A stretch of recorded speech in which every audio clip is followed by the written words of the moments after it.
My phone buzzed with an elegant wedding invitation notification from my younger sister, Madison, followed immediately by a text containing a gift registry link.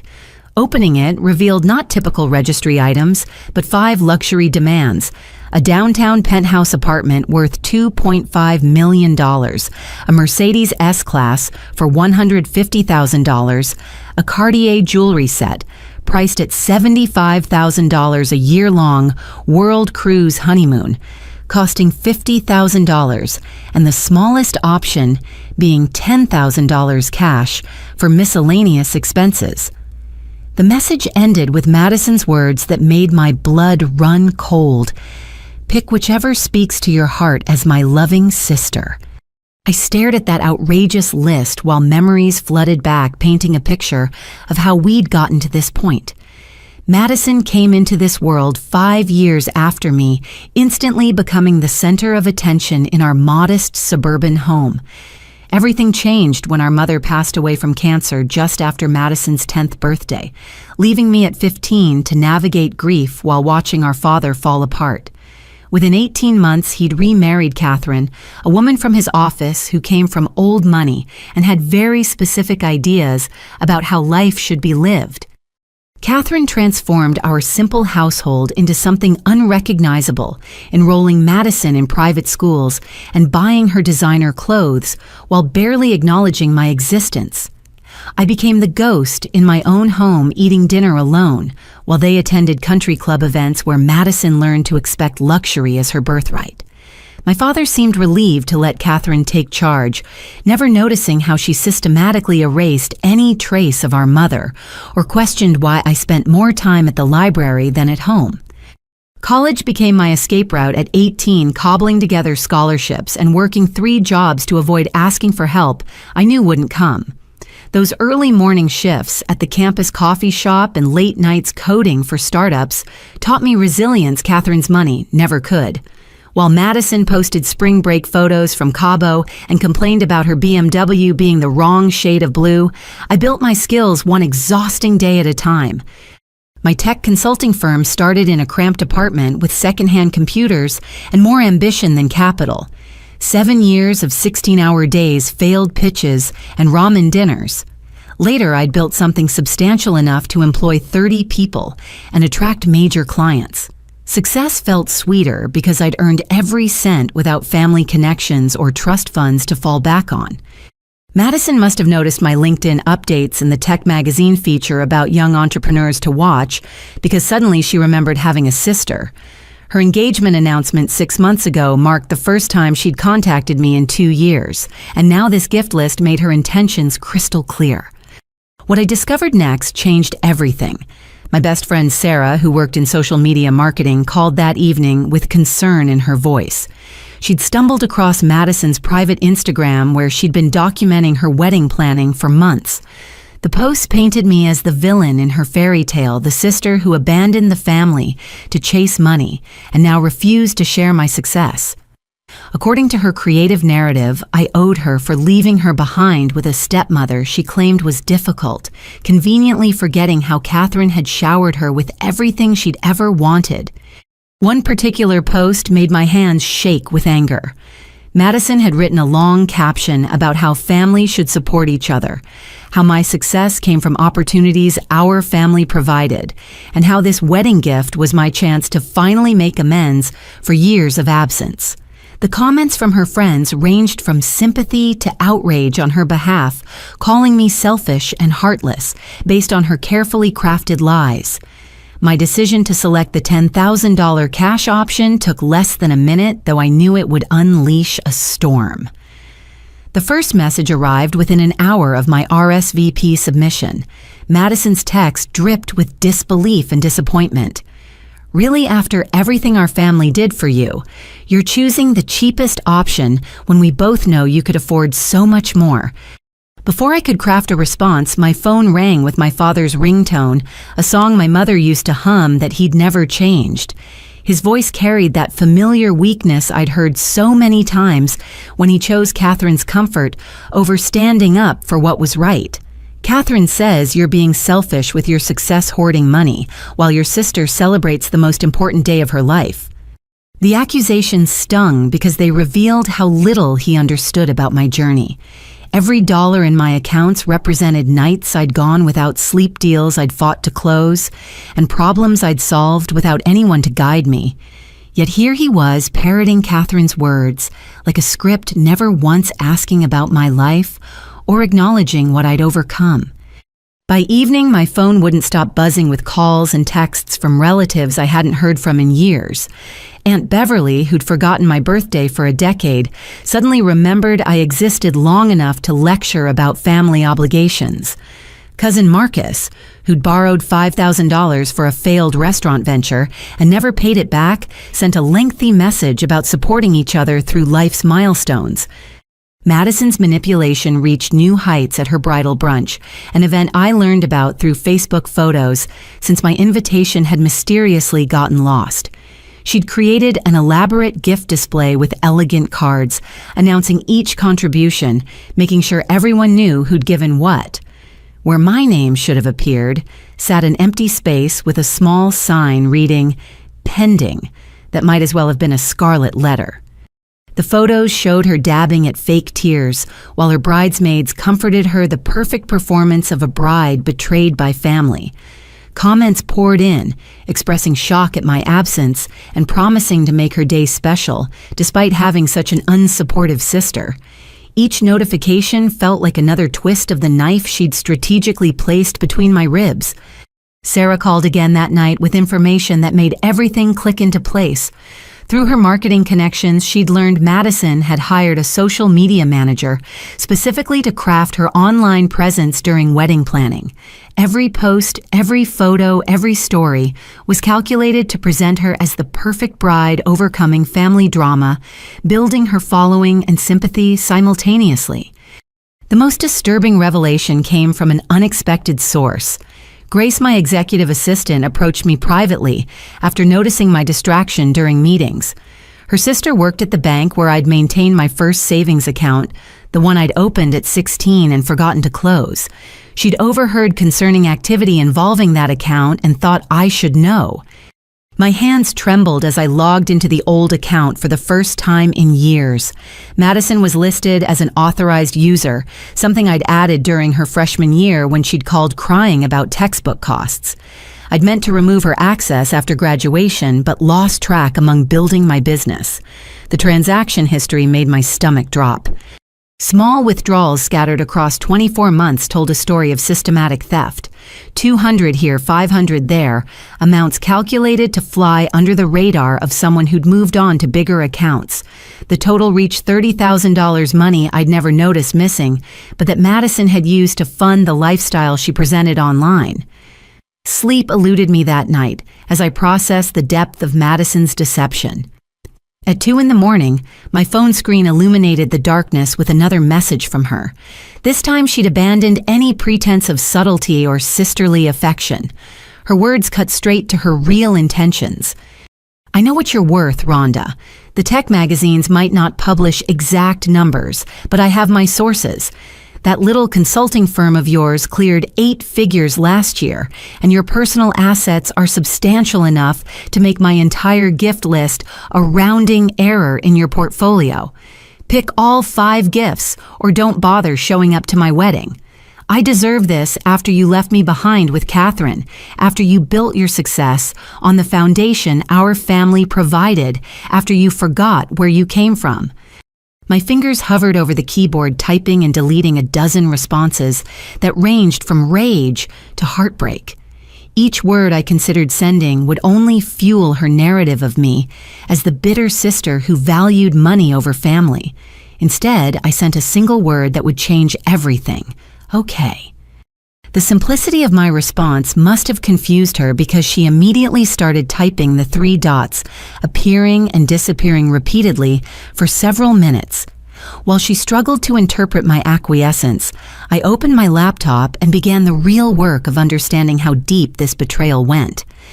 Banking websites and credit reports painted an ugly picture as I methodically reviewed every account, every card, every financial connection to my past. The forgotten savings account was just the beginning. Madison had used my information with the practiced ease of someone who'd been planning this for years, not months. Credit card statements I'd never seen revealed accounts opened in my name cards delivered to our father's address, where Madison still received mail. The charges read like a lifestyle magazine's wish list: designer handbags, spa treatments, expensive dinners at restaurants I'd never visited. $50,000 of debt accumulated under my Social Security number while I'd been focused on growing my business. The sophistication of her scheme impressed me even as it infuriated me. She'd kept individual card balances just low enough to avoid triggering fraud alerts, made minimum payments to maintain good standing, and rotated between cards to maximize her spending power. A forensic accountant would admire the careful planning if they weren't looking at identity theft. My laptop screen cast harsh shadows across my home office as I documented everything, taking screenshots and downloading statements. Each piece of evidence added weight to the decision forming in my mind. Madison wanted all 5 gifts she'd get them, just not in any form she expected. Patricia, my lawyer and former college roommate, answered on the third ring despite the late hour. We'd supported each other through law school and startup life, creating an unbreakable bond of mutual respect. Her voice sharpened from groggy to alert as I explained the situation, her legal mind already working through possibilities. By dawn, we had a plan that would give Madison exactly what she'd demanded while protecting myself and potentially helping her recognize the magnitude of her actions. Every gift would be technically fulfilled, but wrapped in legal language and conditions that would force accountability. Patricia volunteered to draft the contracts herself, intrigued by the challenge of creating documents that appeared generous while containing carefully crafted consequences. The sunrise painted my office windows gold as I finally closed my laptop, exhaustion competing with determination. Madison thought she knew my worth, but she'd severely underestimated my intelligence and resolve. Years of building a business had taught me that the best contracts were those where everyone got what they asked for, even if it wasn't what they actually wanted. Monday morning arrived with purpose as I executed each element of my strategy, with the precision I'd applied to building my company. First priority, securing my financial life from further infiltration. I called every bank, closed compromised accounts, and placed fraud alerts across all credit bureaus. The representative at each institution noted the suspicious activity, building a paper trail that would prove valuable later. Patricia arrived at my office by 9 with drafted contracts that made me appreciate her legal brilliance anew. Each document appeared standard on the surface, but contained clauses that would trigger consequences if Madison continued her fraudulent behavior. We'd created a maze of accountability disguised as generosity, every word chosen to protect while appearing to provide. The real estate agent I contacted specialized in luxury properties and understood discretion. When I explained I needed to arrange a penthouse viewing that would become a rental agreement, she didn't question the unusual request. The property she suggested sat in the same building Madison had tagged in her aspirational Instagram posts, a detail that would make the eventual revelation more impactful. My conversation with the Mercedes dealership proved equally productive. The sales manager remembered me from when I'd purchased my own car and was eager to help with what he assumed was a generous gift. I carefully explained the lease structure I wanted, emphasizing the importance of specific contract terms. His eyes widened slightly as he understood the implications, but he agreed to prepare the paperwork. The Cartier store manager listened to my request with professional composure, though I caught a flicker of recognition when I mentioned Madison's name. It seemed my sister had already visited, attempting to select items she expected me to purchase. The security loan arrangement I proposed was unusual but not unprecedented, and the manager agreed to facilitate it with additional documentation about previous incidents. Planning the cruise gift required creativity since I needed to book something that appeared lavish while incorporating educational elements. I selected a 2-year future date that would give Madison time to resolve her financial disasters before traveling. The booking agent helped structure the reservation to include specific terms about refunds and additional costs, creating another accountability checkpoint. The cash gift preparation gave me the most satisfaction. Instead of simply transferring money, I worked with my accountant to structure it as a tax event that would require documentation. Every dollar would be tracked, reported, and legally recorded, creating a paper trail Madison couldn't manipulate or hide. Grace proved invaluable during this process, managing my regular business obligations while I handled family drama. She'd begun recording interactions after witnessing the first confrontational phone call, creating evidence I hadn't thought to gather myself. Her initiative reminded me why I'd hired her and why surrounding yourself with ethical people matters. By Wednesday, everything was arranged. Each gift met Madison's stated requirements while containing safeguards she'd never expect. The contracts Patricia created were works of art, legally bulletproof documents that would force Madison to acknowledge her past actions if she wanted to receive anything. We'd included clauses about fraud disclosure, credit verification, and financial responsibility that would trigger investigations into her previous activities. The most brilliant element was Patricia's suggestion to include a mediation clause in each contract. If Madison disputed any terms, she'd have to participate in formal mediation, where all financial history would be examined. It gave her an out while ensuring accountability, the legal equivalent of calling someone's bluff while holding a royal flush. I scheduled the gift presentations for Thursday and Friday, timing them to build pressure before the Saturday wedding. Each meeting would occur in a public location with witnesses preventing Madison from creating alternative narratives about what transpired. Grace would accompany me to document everything, her presence, a subtle reminder that I was treating this as the business transaction Madison had made it. Wednesday night, I received another text from Madison, her tone shifting from demanding to confused. She'd expected immediate capitulation or continued resistance, not calm acceptance. Her message asked about gift delivery, clearly anticipating packages or wire transfers. My response simply stated she'd receive everything in person, maintaining the element of surprise. The irony wasn't lost on me as I prepared for the confrontations ahead. Madison had spent years taking what she wanted through deception, never learning that true wealth comes from building rather than stealing. She was about to receive an education worth more than any gift on her list, though I doubted she'd appreciate the lesson immediately. Thursday morning dawned with an orchestrated campaign of emotional warfare that would have impressed a military strategist. While I prepared for the first gift presentation, Madison deployed her most powerful weapon, Catherine's influence over our father. The attack began with a call to my office that Grace fielded professionally, despite the venom being spewed through the phone. Catherine's voice carried through the speaker, shrill with indignation as she demanded to speak with me about my treatment of poor Madison. When Grace politely explained I was in a meeting, Catherine's response revealed her true nature. She threatened to call my clients to reveal what kind of heartless person they were doing business with to destroy the reputation I'd built through years of honest work. The recording device captured every word as Catherine spun a tale of family sacrifice and abandonment.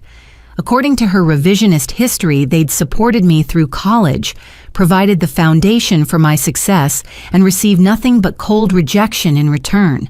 The lies flowed so smoothly, I might have believed them if I hadn't lived through the reality of working 3 jobs while she bought Madison designer jeans. Within an hour, the assault escalated beyond phone calls. Madison had crafted a social media post that walked the line between defamation and emotional manipulation. Without naming me directly, she wrote about the pain of having a sister who chose money over family, who forgot her roots the moment success arrived, who couldn't spare time or resources for the most important day of her baby sister's life. The post included a childhood photo of us that twisted my heart. We stood in our mother's garden, Madison's chubby toddler hand in mine, as I helped her water the flowers. The caption read, "Some people forget who held their hand when they were small. I still remember, even if she doesn't." The comment section exploded with sympathy and outrage from her carefully cultivated audience. My employees began receiving LinkedIn messages from anonymous accounts questioning my character and leadership. The messages contained enough accurate details about my business to seem credible, while painting me as someone who'd stepped on family to climb the corporate ladder. My head of human resources brought the coordinated attack to my attention, concerned about the impact on team morale. The manipulation reached its crescendo when our father appeared in my office lobby that afternoon. Security called up uncertain whether to allow him access since he wasn't on the approved visitor list. I agreed to see him knowing this confrontation was inevitable but hoping it might happen privately rather than as Catherine had clearly orchestrated. Age had bent his shoulders since I'd last seen him at an awkward Christmas dinner 2 years ago. His hair had gone completely gray, and the expensive suit Catherine dressed him in couldn't hide how diminished he'd become. Yet when he spoke, the words belonged entirely to his wife, rehearsed and delivered without conviction. "Rhonda, this vindictiveness toward your sister needs to stop." He began settling into the chair across from my desk, like a disappointed parent summoning a wayward child. "Catherine explained how you're playing games with Madison's happiness, refusing to help despite your success. Your mother would be ashamed of how you've turned out." Invoking my mother's memory to shame me into compliance crossed a line I didn't know existed until he stepped over it. The woman who'd taught me integrity and strength would have seen through Madison's manipulation instantly. She would have been proud of my accomplishments and horrified by what her youngest had become under Catherine's influence. Grace entered with perfect timing, ostensibly to deliver documents, but actually ensuring a witness remained present. Her subtle nod confirmed the conversation was being recorded as I responded with measured calm that took every ounce of professional control I'd developed. "Dad, I'm giving Madison everything she asked for. 5 gifts exactly as specified on her list. The fact that they come with terms and conditions reflects the reality of adult transactions. If she's unhappy with that, perhaps she should examine why she felt entitled to demand such extravagant gifts in the first place." His face flushed as he struggled between the script Catherine had provided and the logic of my response. The father I remembered from before Mom's death flickered briefly in his eyes, the man who'd taught me to ride a bike and cheered at my science fair victories. But Catherine's influence proved stronger, and he launched into accusations about jealousy and selfishness that sounded hollow even to him. The meeting ended when I pulled up the bank statements showing Madison's theft on my monitor, turning the screen so he could see the evidence clearly. His face went pale as he recognized the implications, the careful documentation that would hold up in any legal proceeding. He left without another word, shoulders slumped with the weight of realizing his youngest daughter might not be the victim she portrayed. That evening, Grace revealed she'd been tracking the source of the anonymous LinkedIn messages. They originated from the same IP address as Madison's social media manager, confirming the coordinated nature of the attack. We compiled everything into a folder, Patricia labeled Evidence of Harassment. Another piece of leverage should legal action become necessary. Madison's response to her father's failed mission came through a group text, including extended family members. She announced she was considering uninviting me from the wedding due to my toxic behavior, and asked for everyone's input on whether families should be held to higher standards of generosity. The responses ranged from diplomatic deflection to enthusiastic agreement that I was being unreasonable. My cousin Janet, the only relative who'd maintained contact over the years, called privately to warn me about the family consensus building against me. She'd attended the bridal shower where Madison had performed a tearful speech about sisterhood and disappointment, complete with strategic pauses for tissue dabbing. The audience had eaten up every manufactured moment. Friday arrived with the kind of crisp autumn air that made the city skyline shimmer against a cloudless sky. I dressed carefully in my best business suit armor for the battle ahead. Grace accompanied me to the luxury hotel where Madison had requested we meet her presence, both professional support and strategic witness to whatever drama would unfold. The property gleamed with the kind of opulence Madison craved, all marble floors and crystal chandeliers that threw rainbow patterns across cream-colored walls. She waited in the lobby bar positioned where other guests would witness our interaction. Her choice of location revealed her expectation of receiving the penthouse deed publicly, another Instagram moment to capture her triumph. Derek sat beside her, looking uncomfortable in an expensive suit that didn't quite fit his athletic frame. I'd researched Madison's fiancé, finding a decent man who worked as a physical therapist and seemed genuinely caring. His presence at this meeting suggested Madison had sold him a version of events that painted her as the wounded party deserving compensation. Madison rose when she saw me, her designer dress and perfect makeup, unable to mask the calculation in her eyes. She moved to embrace me, performing sisterly affection for anyone watching. I accepted the hug briefly before stepping back, maintaining professional distance that clearly frustrated her choreographed scene. "Rhonda, I'm so glad you came around," she gushed loud enough for nearby tables to hear. "I knew you'd understand how important family is once you had time to think about it. Derek, isn't it wonderful that my sister wants to be part of our special day?" Derek stood to shake my hand, his grip firm, but his expression uncertain. Something in my calm demeanor didn't match whatever narrative Madison had provided about her emotional, difficult sister who hoarded wealth while family struggled. Grace positioned herself discreetly at a nearby table tablet, ready to document everything. I placed the elegant leather portfolio on the table between us, enjoying the way Madison's eyes locked onto it with barely concealed greed. She reached for it immediately, but I kept my hand on the cover, ensuring she'd have to listen before receiving anything. "Madison has requested I've arranged for the penthouse you wanted." I began, watching her face light up with premature victory. "This portfolio contains all the necessary documentation for the property you specifically linked in your gift registry. It's in the exact building you wanted, on the floor you tagged in your Instagram stories." She practically vibrated with excitement as I slid the portfolio across the table. Her manicured nails scrambled at the clasp designer rings, catching the light as she extracted the documents inside. The joy on her face transformed into confusion as she began reading, her lips moving slightly as she processed the legal language. This is a rental agreement," she said, slowly flipping through pages of terms and conditions. "1 month's lease paid, then I'm responsible for $15,000 monthly. That's not what I asked for, Rhonda. I wanted you to buy me the penthouse." I maintained steady eye contact as Derek leaned over to read the documents, his frown deepening with each paragraph. "You asked for a penthouse apartment valued at $2.5 million. This gives you exactly that, Madison. The apartment you wanted available for your immediate use. The fact that ownership versus rental wasn't specified in your request isn't my oversight." "But I can't afford $15,000 a month." Her voice rose enough to draw attention from other patrons, exactly what she'd intended when choosing this venue. "You know that this is just another way for you to humiliate me." "Interesting that you know you can't afford it," I responded calmly. "Since you've been monitoring my finances closely enough to know what I can afford, I assumed you'd done the same due diligence on your own situation. Speaking of which, did you notice the clause about financial fraud disclosure in the rental agreement?" Derek's head snapped up from the document, eyes narrowing as he found the section I referenced.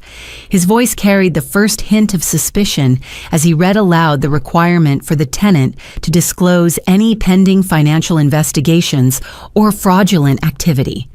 Madison's face went pale beneath her carefully applied bronzer. "What fraudulent activity?" Derek asked, turning to Madison with growing concern. "Babe, what is she talking about? I thought this was just about a wedding gift." Madison's carefully constructed scene began crumbling as she struggled to maintain control. "It's nothing, honey. Just legal nonsense Rhonda added to make things complicated. You know how she is always treating family like business transactions." I pulled out a second document from my briefcase, sliding it across to Derek. "This might clarify things. It's the credit check requirement for the rental standard procedure for high-value properties. Madison, you'll need to pass this before taking possession. Given your current credit situation, that might be challenging." "My credit is fine," she snapped. but the tremor in her voice betrayed her lie. Derek's expression shifted from confusion to alarm as he began piecing together implications. The physical therapist who lived modestly and saved carefully was beginning to understand his fiancée might have significant financial secrets. Grace chose that moment to approach, handing me a folder with perfect timing. "Ms. Thompson, these are the additional documents you requested regarding the property's background check requirements." Her formal address and professional manner emphasized this was a business transaction, not a family gift. Madison's hands shook as she realized the depth of her miscalculation. The penthouse she'd demanded came with scrutiny she couldn't withstand, exposure she desperately tried to avoid. Derek's questions grew more pointed as he pressed her about what financial investigations I might be referencing. "If you'd prefer not to proceed with the rental," I offered with calculated kindness, "I'm happy to cancel the arrangement. Of course, that would mean you'd need to update your wedding registry to remove this particular item, perhaps explaining to your guests why the penthouse is no longer needed." The trap closed with elegant precision. Madison couldn't reject the gift without admitting she'd demanded something she couldn't maintain. Accepting it meant subjecting herself to financial scrutiny that would expose her theft. Derek watched his fiancée's struggle with growing dismay, beginning to recognize the woman he'd planned to marry might not be who she'd presented. "This isn't what family does," Madison whispered, tears threatening her waterproof mascara. "You're supposed to help me, not set up obstacles and conditions. Mom would be heartbroken seeing you treat me this way." "Mom taught me that help isn't the same as enabling," I replied quietly. "She believed in earning what you have and being honest in your dealings. This gift reflects those values. You get exactly what you asked for with the responsibility that comes with it." Derek stood abruptly, gathering the documents with businesslike efficiency. "We need to discuss this privately," he told Madison, his tone brooking no argument. "Rhonda, thank you for your time and for arranging this. We'll be in touch about whether to proceed." As they left Madison trailing behind Derek's purposeful stride, I caught her last look back at me. Beneath the anger and frustration, I glimpsed something else, the dawning realization that her schemes had finally met their match. The penthouse she'd coveted would remain empty, a monument to ambition without foundation. Saturday morning brought the second act of our carefully orchestrated production. The Mercedes dealership gleamed under the morning sun, its glass walls revealing rows of pristine vehicles that represented everything Madison associated with success. She arrived with Derek and Catherine, this time apparently deciding she needed reinforcements for round two. Catherine emerged from their car with the imperious air of someone accustomed to getting her way through intimidation. Her designer outfit probably cost more than most people's monthly salary, each piece chosen to project wealth and authority. The contrast with Derek's simple polo shirt and khakis highlighted the different worlds colliding in Madison's life. I waited in the showroom's private consultation room, having arrived early to review final details with the sales manager. Marcus, who'd helped with my own vehicle purchase, understood the delicate nature of this transaction. The contract lay ready in its leather folder, another gift wrapped in accountability. "Well, Rhonda," Catherine began before even sitting down, "I hope today goes more smoothly than yesterday's fiasco. Madison came home in tears over your cruel manipulation of what should have been a simple, generous gesture. Family doesn't attach strings to gifts." Grace maintained her position nearby tablet, discreetly recording as I smiled pleasantly at my stepmother. "How interesting that you'd mention strings, Catherine. I'm simply ensuring Madison receives exactly what she requested, while protecting everyone involved. Surely someone with your business acumen appreciates proper documentation." Madison sat between Derek and Catherine like a defendant flanked by counsel. Yesterday's confidence had dimmed, replaced by wariness about what conditions might accompany this gift. Derek's presence felt different too, less supportive and more investigative, as if he was gathering evidence about the woman he'd proposed to. Marcus entered with professional timing, greeting everyone warmly before focusing on Madison. "Ms. Thompson," Your sister has arranged something special for you. The Mercedes S-Class you specified in your registry latest model in the pearl white you mentioned preferring on social media. Madison's eyes lit up despite her attempts at caution. The car represented everything she'd dreamed of, a symbol of arrival in the social circles Catherine had taught her to aspire to. I watched her struggle between desire and suspicion, greed ultimately winning as Marcus produced the key fob. "Shall we take a look at your new vehicle?" he offered, leading us through the showroom to where the car waited strategically positioned under perfect lighting. Madison's breath caught at the sight, her hand reaching out to touch the pristine paint before catching herself. "It's beautiful," she whispered, then louder for the audience. "Oh, Rhonda, it's perfect. You really came through." She moved to hug me again, performing gratitude while her eyes remained calculating. Catherine nodded approvingly, already imagining the society photos of Madison beside her luxury car. Back in the consultation room, I produced the contract with the same calm efficiency I'd shown yesterday. "Here's the lease agreement for your new Mercedes. 24 months fully covered with you listed as the sole authorized driver. Marcus will walk you through the terms." Derek leaned forward immediately, his analytical mind already scanning for catches. He found them quickly, his voice tightening as he read key passages aloud. "The lessee must maintain continuous insurance coverage at specified levels. Any lapse results in immediate repossession. The lessee cannot have any outstanding debts in active litigation. Standard protections for high-value leases," Marcus explained smoothly. "We need assurance the vehicle will be properly maintained and protected. The insurance requirements are actually quite reasonable for this class of car." Catherine snatched the contract, her practiced eye searching for loopholes. Her expression soured as she found the clause that made Madison solely responsible for any damages tickets or issues arising from use. No one else could drive it, and any attempt to add authorized users would trigger review of the lessee's financial standing. "This is ridiculous," Catherine declared. "Who puts these kinds of restrictions on a gift you're basically lending her a car with a sword hanging over her head? One missed insurance payment and she loses it." "Which assumes Madison might miss payments," I observed mildly. "Since she assured me she's financially stable enough to demand a luxury vehicle, maintaining insurance should be simple. Unless there's something about her financial situation I should know." Madison's face cycled through emotions as she processed the trap. Accepting meant agreeing to terms that would expose her if she couldn't maintain the obligations. Refusing meant explaining to everyone why she'd turned down the exact car she'd demanded. Derek watched her struggle with increasing concern. "There's also this interesting clause," Derek continued, voice hardening. "Any attempt to use the vehicle for fraudulent purposes, including using it as collateral for loans or misrepresenting ownership, results in immediate termination and potential criminal charges. Madison, why would your sister include that?" The silence stretched uncomfortably as Madison searched for an explanation that wouldn't raise more questions. Catherine jumped in with bluster about family trust and unnecessary complications, but Derek's focus remained locked on his fiancée. The physical therapist who'd saved carefully for their future was beginning to understand the financial quicksand he'd almost entered.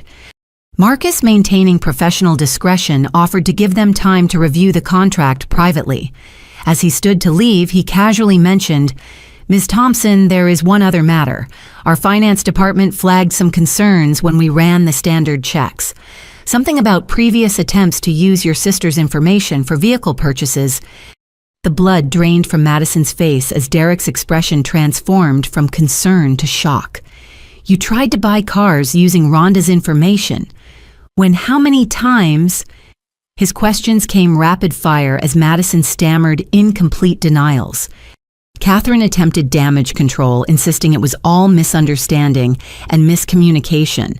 But Marcus quietly placed a security report on the table, showing 3 attempted purchases over 18 months each, using my social security number with slightly altered personal details. The evidence was damning and undeniable. "This ends now," Derek announced, standing with barely controlled anger. "Madison, we're leaving. You're going to explain everything on the drive home.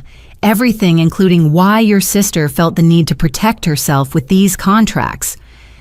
Madison's tears finally spilled over her mascara, running in dark streams. "It's not what it looks like. I can explain. Rhonda's making this seem worse than it is." Her pleas fell on deaf ears as Derek collected the contract, folding it carefully into his pocket. "I'll be in touch about whether we proceed with the lease," he told me formally. "Thank you for your transparency, Rhonda. I'm beginning to understand why you structured things this way."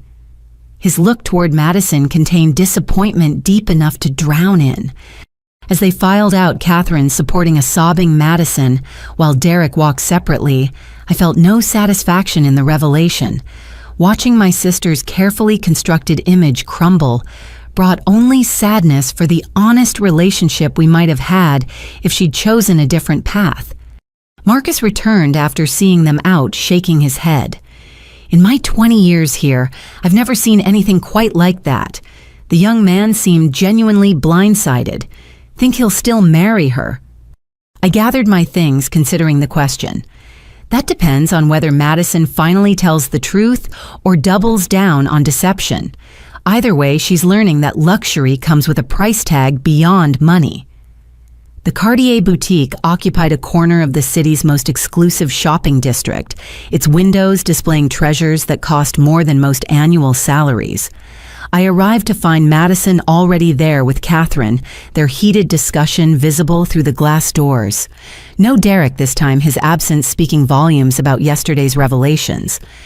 The store manager, Elizabeth, greeted me with professional warmth tinged with curiosity. We'd spoken several times during the week as I arranged this unusual transaction, and she'd been remarkably accommodating given the circumstances. Her discretion regarding Madison's previous visit had been particularly appreciated. "Your sister and stepmother arrived 20 minutes ago," Elizabeth informed me quietly. "They've been examining the set you specified, though there seems to be some confusion about the terms. Should I give you a moment before we proceed?" Through the window, I watched Catherine gesture emphatically while Madison stood with arms crossed, her body language radiating defiance. The previous day's failures had apparently strengthened their resolve, rather than teaching humility. I nodded to Elizabeth, following her inside where the confrontation would reach its crescendo. The jewelry set lay displayed on black velvet, each piece catching light like captured stars. The necklace, earrings, and bracelet represented exactly what Madison had specified in her registry, down to the catalog numbers she'd meticulously listed. $75,000 of crystallized perfection, waiting to adorn a bride who'd stolen to achieve her dreams. "Finally," Catherine announced as I approached, "maybe now we can complete at least one gift transaction without your ridiculous conditions and accusations. Madison deserves to wear beautiful jewelry on her wedding day without jumping through hoops." Madison's appearance showed the strain of recent days. Her usually perfect makeup couldn't quite hide the puffiness around her eyes or the tension in her jaw. Whatever conversations she'd had with Derek hadn't gone well, and she was directing that frustration squarely at me. "Hello, Madison," I said calmly. "The jewelry you requested is ready. Elizabeth will explain the arrangements I've made for your wedding day." I gestured to the store manager, who maintained her professional composure despite the obvious tension. Elizabeth cleared her throat delicately. "Ms. Thompson has arranged a security loan for this set. You'll have full use of all pieces for your wedding day and the following day. The security deposit has been paid and will be refunded upon the set's safe return within 48 hours, undamaged and complete." The explosion was immediate. Madison's voice rose to a pitch that made other customers turn. "A loan? You're loaning me jewelry like I'm some charity case who can't be trusted. This is beyond insulting Rhonda. You're trying to humiliate me." "You asked for Cartier jewelry worth $75,000, I responded evenly. "This gives you exactly that for your wedding. The loan structure simply ensures responsible handling of valuable items.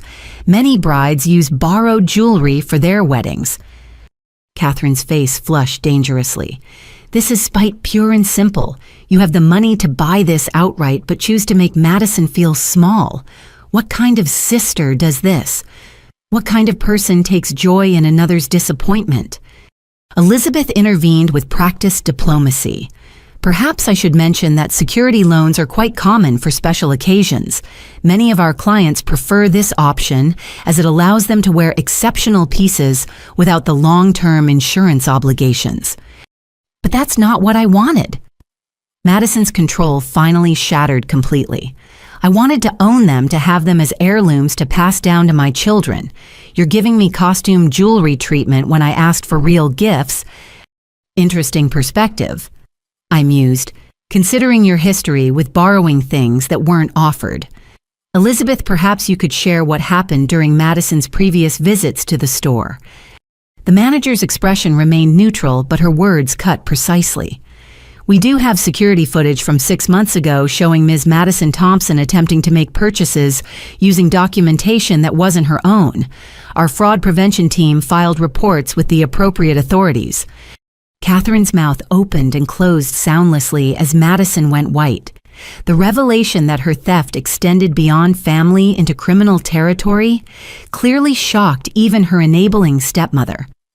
Other customers pretended not to watch while absolutely watching every moment of the unfolding drama. That's a misunderstanding, Madison stammered. I had permission to use that information. Rhonda had agreed to buy me jewelry for my engagement. Tell them Rhonda... I learned about your engagement from Instagram, I reminded her. The same way I learned about most of your life over the past 5 years. We hadn't spoken in 2 years when you visited this store. How exactly did I agree to purchases I knew nothing about? Elizabeth produced a tablet showing security footage with timestamp clearly visible. Madison entering the store presenting documents attempting to complete a purchase worth $40,000. The image quality left no doubt about her identity or intentions. Our policy requires prosecution for attempted fraud over $10,000. Elizabeth continued calmly. However, given Ms. Rhonda Thompson's intervention and agreement to handle this as a family matter, we've held off formal charges. That clemency is contingent on no further attempts.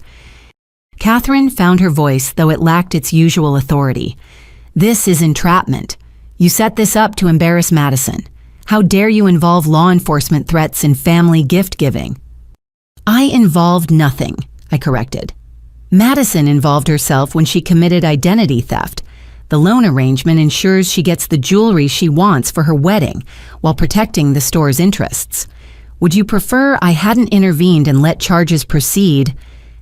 Madison sank into a nearby chair, the fight draining from her as consequences piled upon consequences. Her whispered question carried defeat I'd never heard before. Does Derek know about this too? I don't know what Derek knows, I answered honestly. That depends on how truthful you've been with him. The security footage exists regardless of who sees it. The question is whether you'll continue this pattern or finally choose honesty. Elizabeth gestured to the loan documents waiting on the counter. The terms are quite generous, actually. Full use for 48 hours, professional cleaning included, and insurance covered by the security deposit. Many brides would be thrilled with this arrangement. But everyone will know it's borrowed. Madison's last protest came out as a wail. They'll see the loan tags know I couldn't afford real Cartier. The whole point was to show that I've made it, that I belong. No, I said firmly. The whole point was to get married to someone you love, surrounded by people who care about you. The jewelry was supposed to be an accent, not the main event. When did you lose sight of that, Madison? Catherine gathered Madison up like a wounded bird shooting venomous looks my way. We're leaving. This circus of humiliation ends now. Keep your loans and your conditions and your righteous judgment. We don't need anything from you. Actually, Madison said quietly, stopping Catherine's dramatic exit. I do need it for the wedding. Derek's family will expect appearances matter. She approached the counter with resignation, reaching for the pen to sign the loan documents. Appearances, I repeated softly.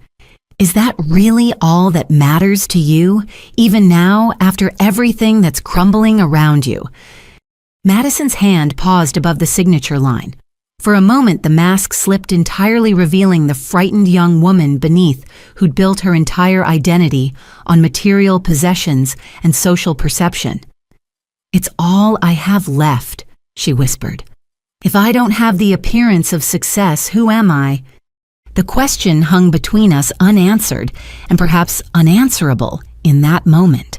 She signed with a shaking hand, accepting the borrowed beauty that would adorn her for exactly 48 hours before returning to its vault, like her constructed image returning to reality.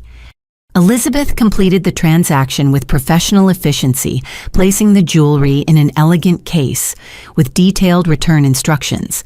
The security tags Madison worried about were discreet, barely visible unless someone looked closely. But Madison would know they were there, feel their weight with every photo, every compliment. As they left Catherine supporting Madison's unsteady steps, I remained behind to thank Elizabeth for her patience. "You showed remarkable restraint," I told her. "Many would have pressed charges immediately." "Family complications require delicate handling," she replied diplomatically. "Though I must say I've rarely seen someone work so hard to avoid accepting help while demanding it simultaneously. Your sister seems trapped between who she pretends to be and who she is." The observation stayed with me as I left the store. Madison had built such elaborate facades that she no longer knew which walls were load-bearing and which were mere decoration. The jewelry she'd borrowed would sparkle at her wedding, but underneath the shimmer, the structure of her life was beginning to collapse. Monday arrived with a kind of dreary rain that made the city feel claustrophobic. The cruise line's downtown office occupied the top floor of a gleaming tower, its windows offering views of the harbor where massive ships departed for adventures Madison had dreamed of. She arrived alone this time, neither Catherine nor Derek accompanying her to this final gift presentation. Her solitary entrance told a story of its own. The confident bride-to-be who demanded luxury had been replaced by someone moving through the motions of a plan that had spiraled beyond her control. She wore designer clothes that suddenly looked like armor, rather than adornment, each piece protecting her from a reality pressing in from all sides. I'd arrived early to finalize details with James, the cruise line's luxury travel coordinator. He'd been intrigued by my unusual request, creating a booking that technically fulfilled every requirement while incorporating educational elements about financial responsibility. The documents waited in an embossed folder that looked like a gift but contained hard lessons. Rhonda Madison greeted me with exhausted resignation. "Let's just get this over with. What creative torture have you designed for the honeymoon gift, a rowboat with a map, a swimming lesson voucher?" Her attempt at bitter humor fell flat, lacking the energy for real confrontation.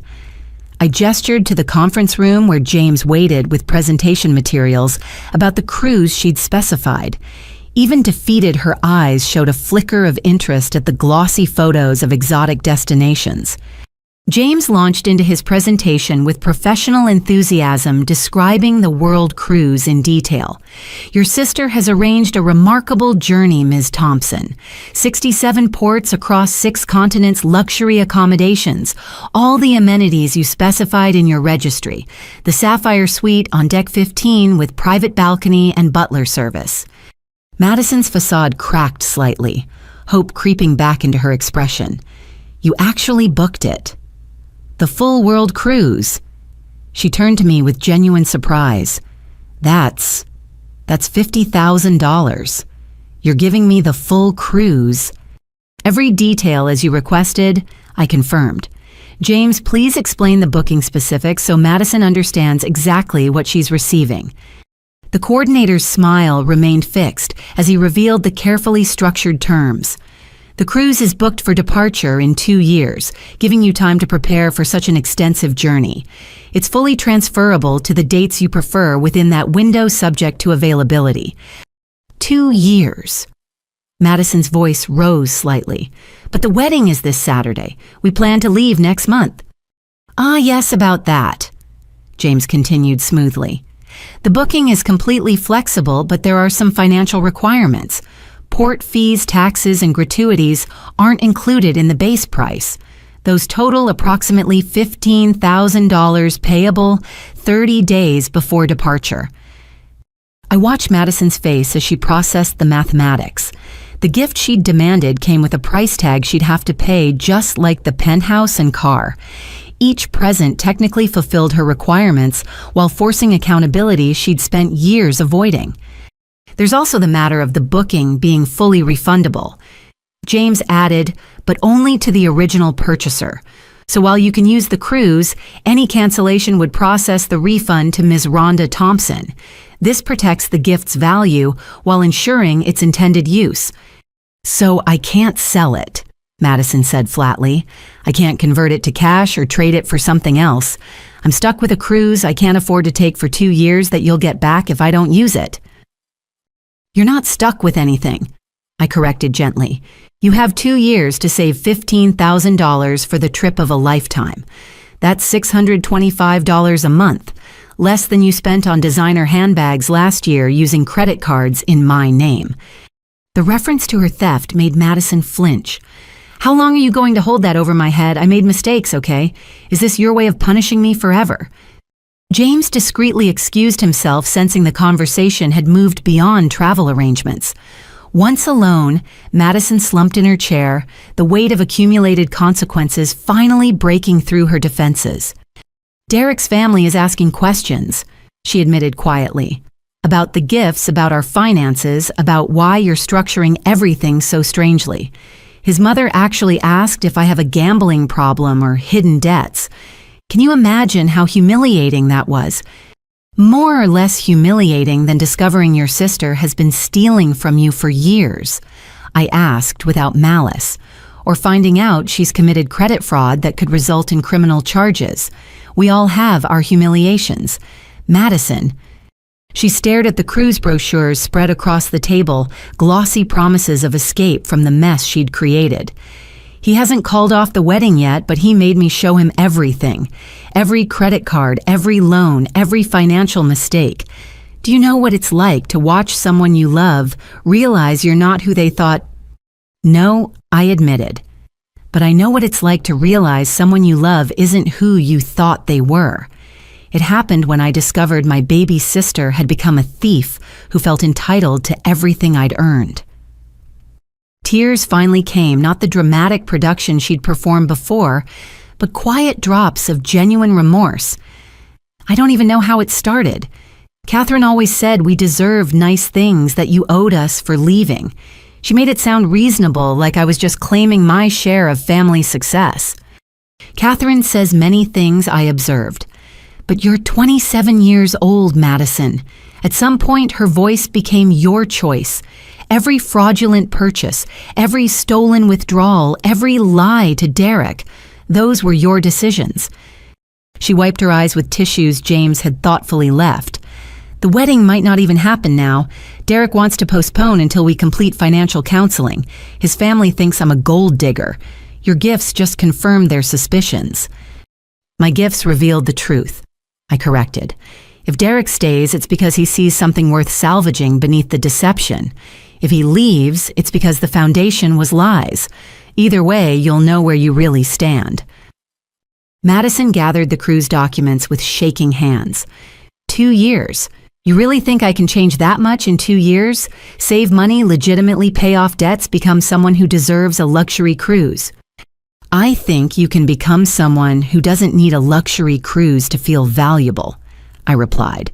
The trip would just be a bonus for the person you could become if you choose growth over grievance.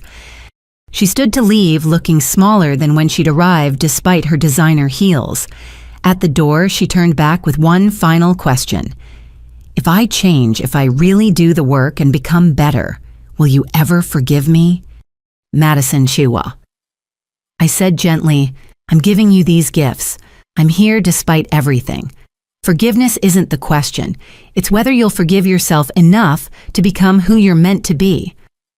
She left without another word, carrying cruise documents for a journey that might never happen, and metaphorical tickets for a transformation that had to begin now. The Pacific Ocean waited beyond the harbor, vast and patient, indifferent to whether Madison Thompson would ever sail its waters or remain trapped in the shallow pools of her own making. Tuesday morning arrived with unexpected sunshine that seemed to mock the storm brewing in my family. I sat in my office reviewing the final gift documentation when Grace knocked her expression conveying concern mixed with professional composure. "Madison is in the lobby," she announced, along with someone who claims to be her attorney. "Should I have security on standby?" The appearance of legal counsel suggested Madison had chosen escalation over acceptance. I straightened my jacket and prepared for whatever desperate gambit she'd conceived. "Send them up, but stay close. Document everything." Madison entered with a man in an ill-fitting suit who looked fresh from law school, probably the only attorney she could afford. Her bravado had returned, fueled by righteous indignation and terrible advice. She marched to my desk like someone reclaiming stolen territory. "This is Bradley Hutchins," she announced. "He's reviewed your so-called gifts and confirmed what I suspected. You're not giving me anything. You're setting traps designed to humiliate me. He says I have grounds for emotional distress and defamation." Bradley cleared his throat nervously, clearly uncomfortable with the family drama he'd walked into. "Ms. Thompson, Rhonda, your sister has concerns about the conditional nature of these gifts. The contracts appear designed to expose her to liability rather than provide genuine wedding presents." I smiled pleasantly while Grace positioned herself to record. "Mr. Hutchins, are you familiar with the concept of conditional gifts in contract law? They're quite common and completely legal. Each gift fulfills exactly what Madison requested, with terms that protect all parties involved. But the intent seems malicious."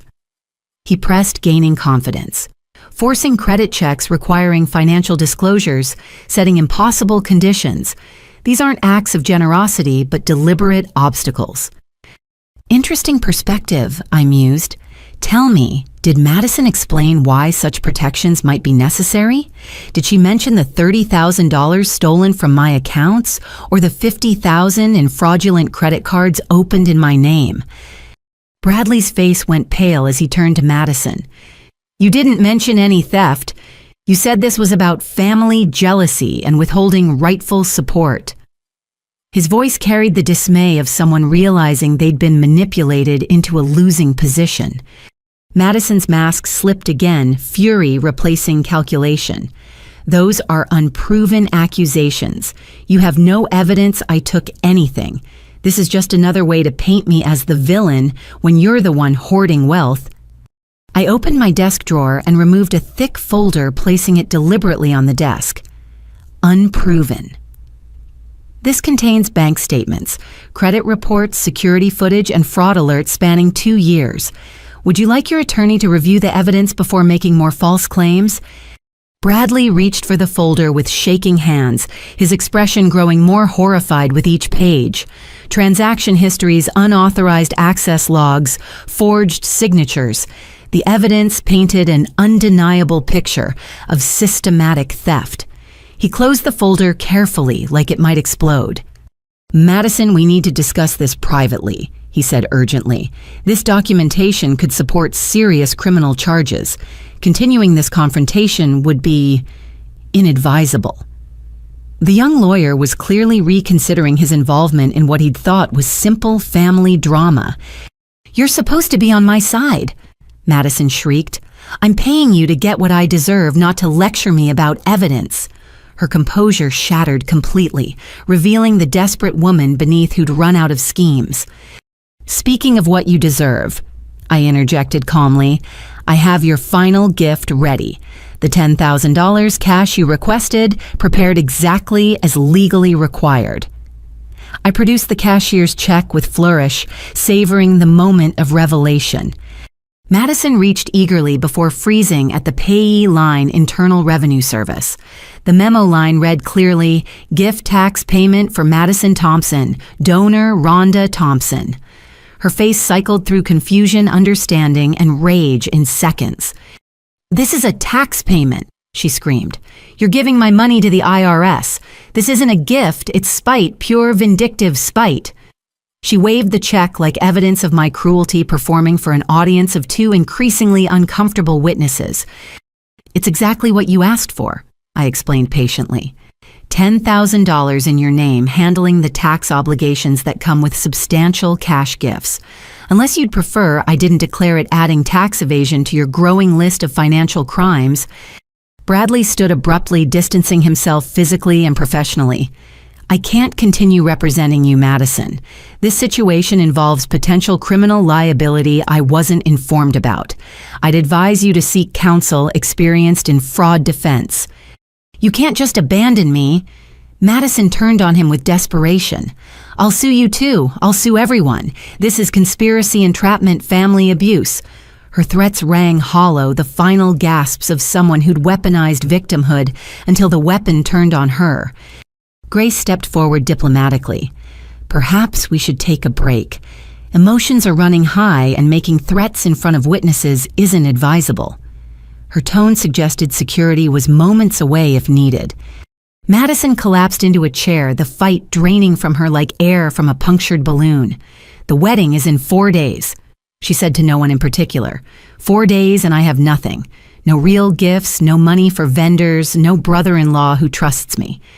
You have exactly what you demanded, I reminded her. 5 luxury gifts that could be yours if you met basic requirements of honesty and accountability. The fact that you can't meet those requirements isn't my failure. It's yours.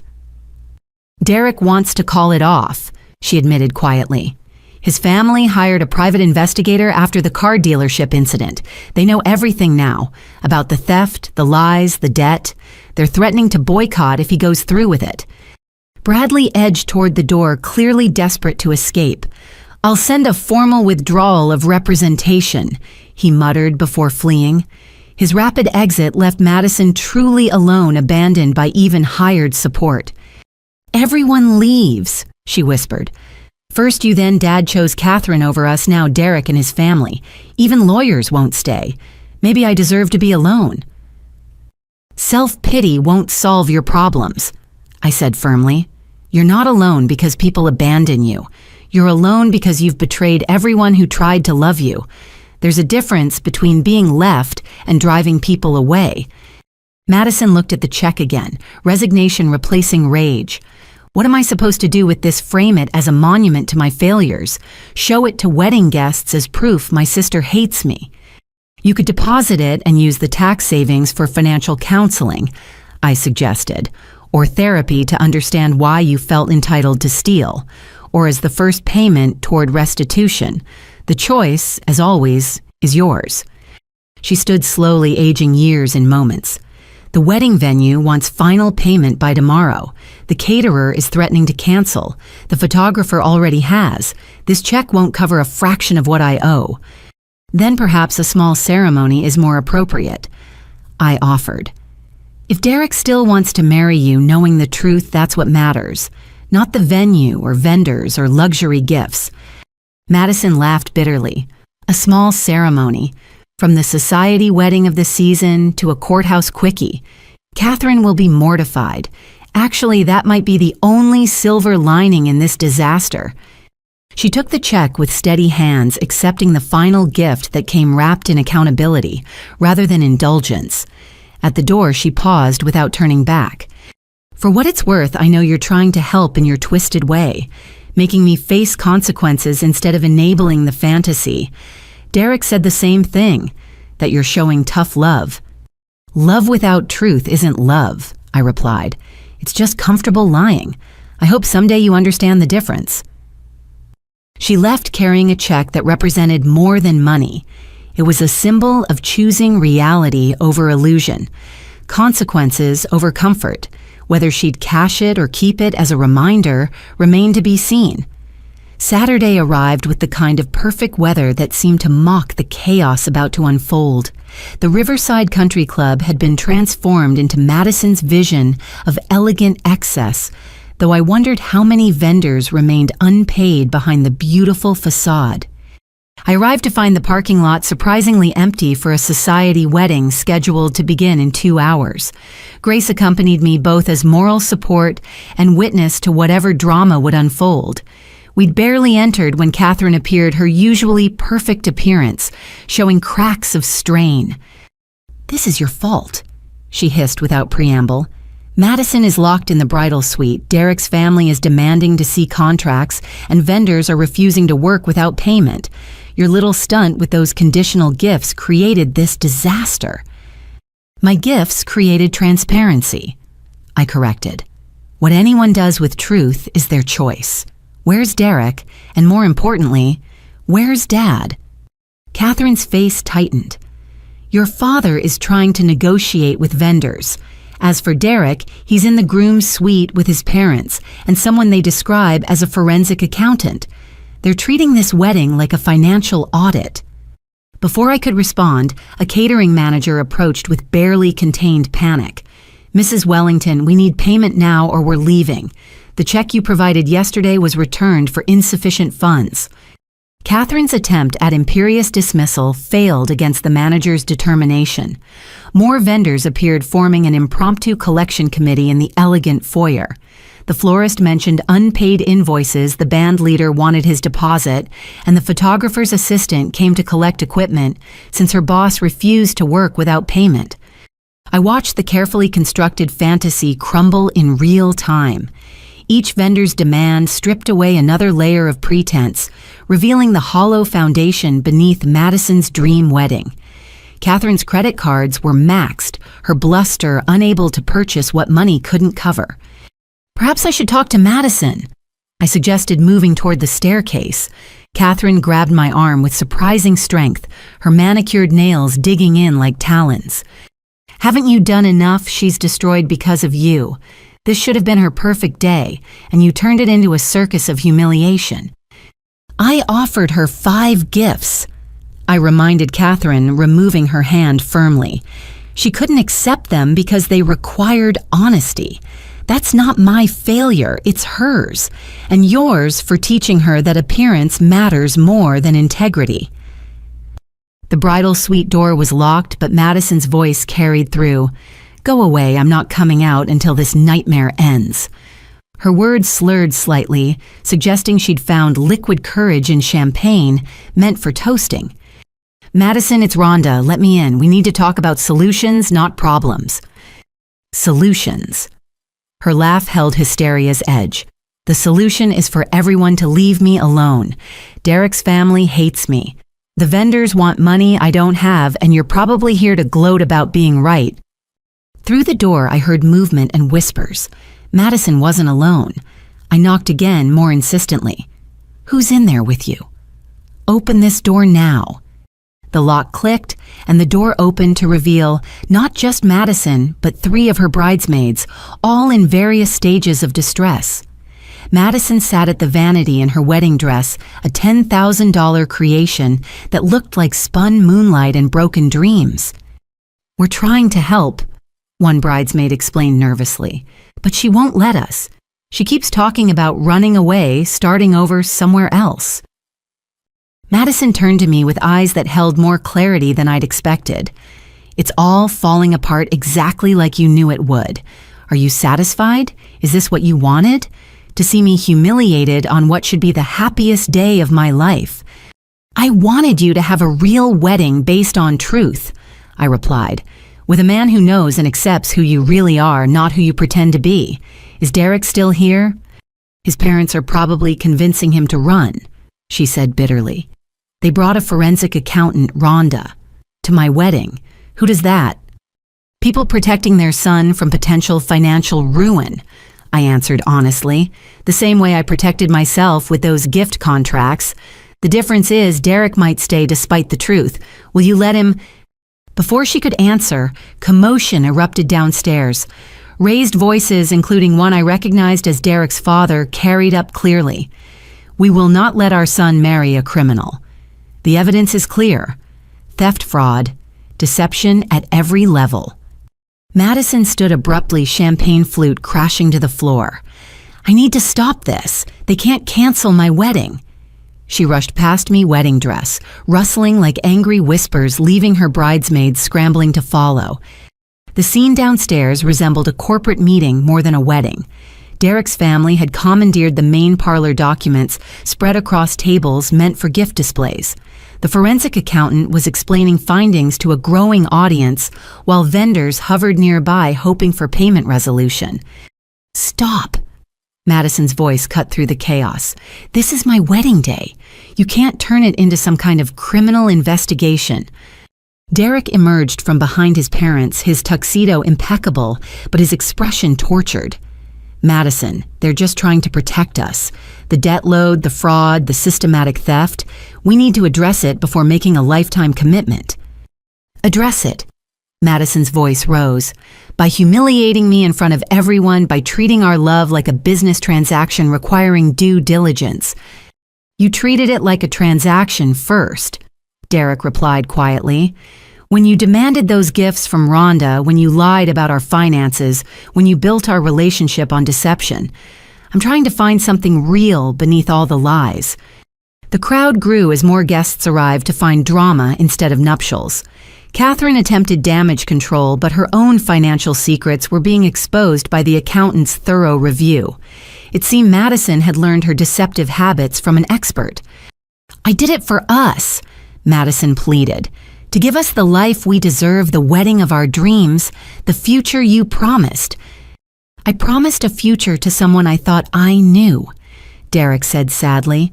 "Not to a stranger who's been stealing from her own sister and committing fraud. How can I trust anything you've told me?" Madison turned to me desperately. Tell him I'm not a bad person, that I just made mistakes trying to keep up with expectations." Her plea held genuine anguish, the realization that actions have consequences arriving too late. "You're not a bad person," I said carefully. "You're someone who made bad choices repeatedly until they became your character. Derek has to decide if he sees potential for who you could become or only who you've been." The wedding photographer who'd returned for equipment captured the moment inadvertently. Not the staged perfection Madison had envisioned, but raw truth in all its messy reality. The bride in her magnificent dress surrounded by evidence of her deception, the groom torn between love and logic, the families divided by revelations. "I need time," Derek announced finally, "to think, to process, to decide. This wedding is postponed indefinitely." His words fell like a judge's gavel ending Madison's fairy tale before it began. Madison crumpled the dress pooling around her like melted dreams. Her sobs echoed through the venue as guests awkwardly departed and vendors packed up unpaid services. The perfect wedding had become a perfect disaster, exactly as her choices had ordained. The country club emptied slowly, leaving behind the debris of Madison's shattered dreams. I found her in the garden, still in her wedding dress, but sitting on a stone bench like a discarded princess from a cautionary tale. Her makeup had run, creating abstract art from expensive cosmetics. "Everyone's gone," she said without looking up. Derek, his family, the guests, even the vendors took back the decorations. Only thing left is me in this stupid dress I can't afford. I sat beside her, careful not to disturb the expensive fabric. Catherine left too, but not before the forensic accountant revealed some interesting information about her own financial activities. That caught Madison's attention. "What do you mean?" "Your theft techniques weren't original," I explained gently. "Catherine has been using your social security number for years, opening accounts, taking loans, building debt in your name, while maintaining her own credit. You learned from her, then repeated her patterns with me." Madison's face cycled through shock, understanding, and fresh anger. "She used me all those times. She encouraged me to live beyond my means, to take what I deserved. She was stealing from me too. The accountant found over $200,000 in debts, traced to your identity, but benefiting Catherine. You're both victim and perpetrator, caught in a cycle of deception she started, and you continued." "Oh God," Madison breathed, the full weight of realization hitting. "I became her. I did to you exactly what she did to me. How did I not see it?" "Because she normalized it," I said. Made it seem like clever financial management instead of theft. By the time you understood the wrongness, you were too deep to stop without admitting everything. Derek appeared at the garden entrance, having changed from his tuxedo into jeans and a sweater. He looked younger, more vulnerable, like the man Madison had probably fallen in love with before money complicated everything. I heard voices, he said quietly. Madison, we need to talk, really talk, without lawyers or parents or anyone else. I stood to leave, but Derek gestured for me to stay. No, Rhonda should hear this too. She's the only one who's been honest through this whole mess. He sat on Madison's other side, careful not to touch her. The accountant finished reviewing everything. The debt, the theft, the pattern of deception. My parents want me to run to have the marriage annulled if we'd gone through with it. Smart parents, Madison said bitterly. Why aren't you running? Because I keep thinking about sophomore year, Derek continued. When we met in that coffee shop, you were studying for finals, stressed about scholarships. You were real, then working 2 jobs and determined to succeed honestly. What happened to that girl? Madison's tears started fresh. Catherine happened. She convinced me I was settling for less, that I deserved more. She showed me how to use credit creatively, how to access funds that were rightfully mine. I thought I was being smart. You were being groomed, I interjected, to become her accomplice and eventually her scapegoat. When investigators come calling, whose name is on all those accounts. The 3 of us sat in strange solidarity, processing the layers of deception. Derek reached for Madison's hand, then pulled back the gesture, incomplete like their wedding. I need to ask you something, he said, and I need complete honesty. Did you ever love me, or was I just a means to a lifestyle? Madison turned to face him fully. I loved you before I knew your family had money. Those first months when we were both broke students eating ramen and dreaming about the future, that was real. Everything got twisted when Catherine found out your family's background. She researched me. Derek's voice held new understanding. The sudden interest in meeting my parents, the pressure to get engaged quickly, that was her influence. She said I'd be stupid to let you go, Madison admitted. That men like you from families like yours were rare opportunities.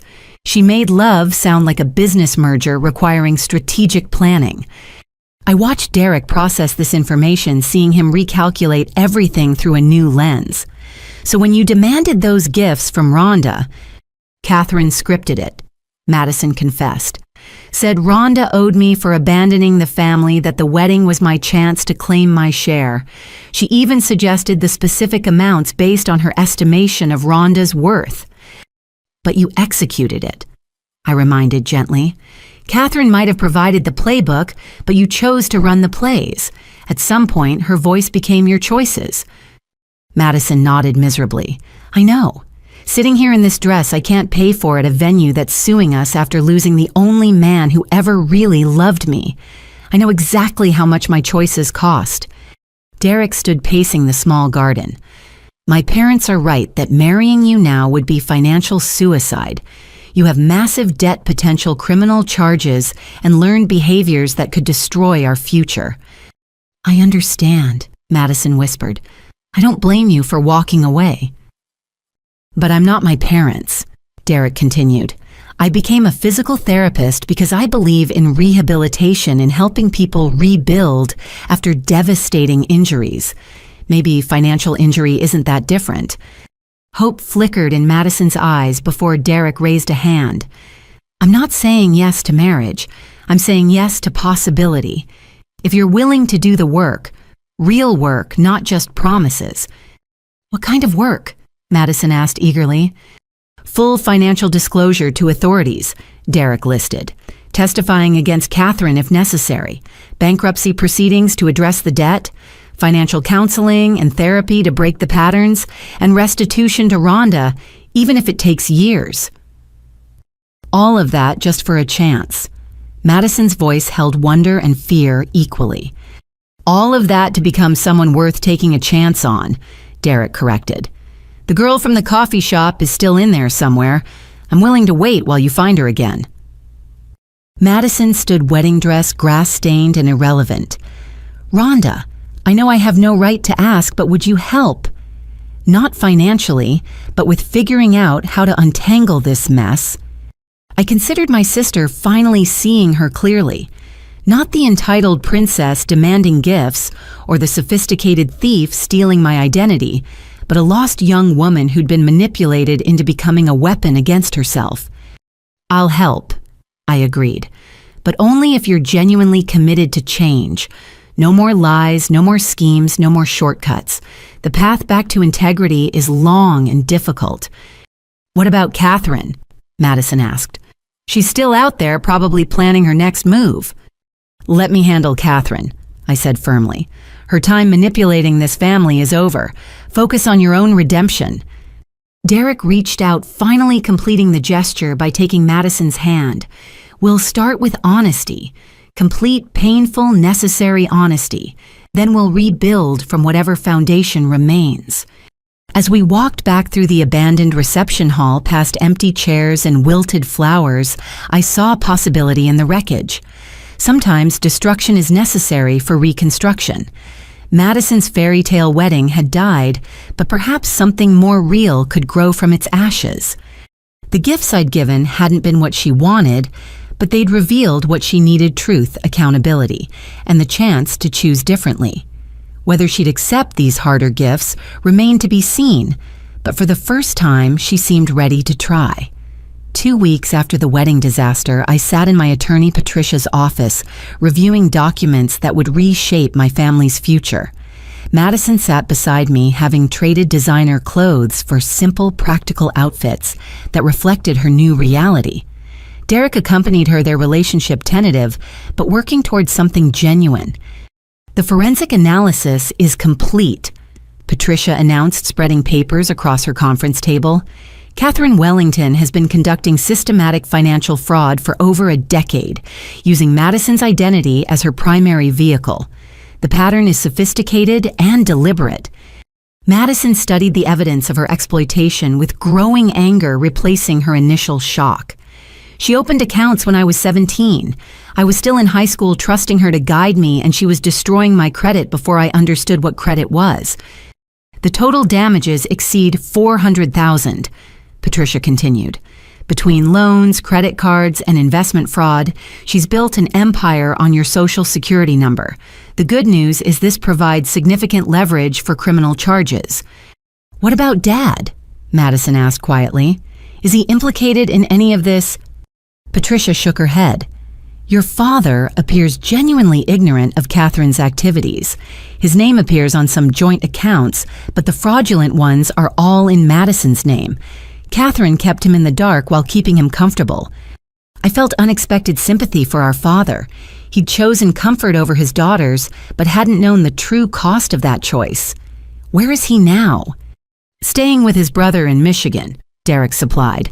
"He left after Catherine disappeared with whatever liquid assets remained. The house is in foreclosure. Apparently, she'd been taking equity loans without his knowledge." The scope of Catherine's deception impressed even as it appalled.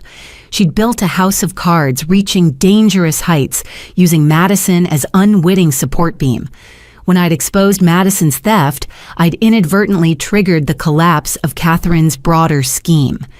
"So what happens now?" Madison asked. "Do I file charges, declare bankruptcy?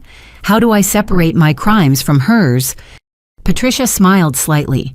"That's where Rhonda's offer becomes relevant. She's proposed a solution that addresses both restitution and rehabilitation while protecting you from the worst consequences of Catherine's actions." I leaned forward, having thought carefully about this proposal. "Madison, I'll cover the legal costs of prosecuting Catherine and clearing your name. In exchange, you'll work for my company in our accounting department while completing your financial counseling. You want me handling money after what I did?" Madison's voice held disbelief. "That seems like asking an arsonist to be a firefighter." "Former arsonists make the best fire prevention specialists," I countered. "You'll start in data entry, learning legitimate financial management from the ground up. Patricia will garnish your wages for restitution, ensuring systematic repayment of what you stole from me." Derek squeezed Madison's hand supportively. It's a chance to rebuild with structure and oversight, better than bankruptcy and potential prosecution. What about the $50,000 I owe you? Madison asked. That could take decades to repay on an entry-level salary. 7 years at the garnishment rate, Patricia calculated, I corrected, during which you'll learn every aspect of legitimate business finance. Consider it an advanced degree in redemption. Madison's eyes filled with tears, but not the manipulative kind she'd perfected. These carried genuine emotion as she realized the extent of my offer. Why would you do this after everything I put you through?